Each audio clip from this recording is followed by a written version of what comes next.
A controversial Texas law remains in legal limbo tonight. A federal appeals court is hearing arguments over whether Senate Bill 4 is constitutional. This law makes it a crime to cross the border illegally, and it allows city police to arrest anyone suspected of doing so.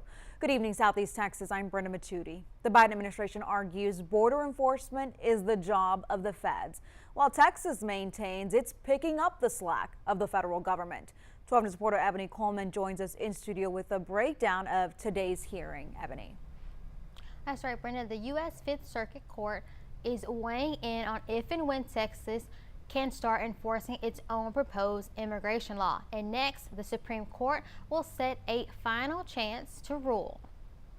He drove like 20 hours from El Paso to get to New Orleans just to be here today. Prosecutors and protesters have gathered so many times outside the Fifth Circuit Court of Appeals in New Orleans.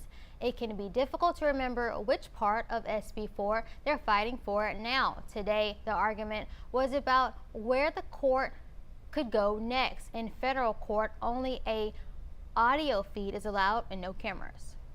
Texas has looked at the Supreme Court precedent and the laws that Congress has enacted and has tried to develop a law that goes up to the edge but no further.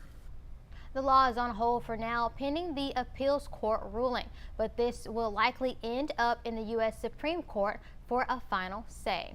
Now, this is a developing story. 12 News will continue to watch what happens in this federal court in New Orleans. In studio, Ebony Coleman, 12 News.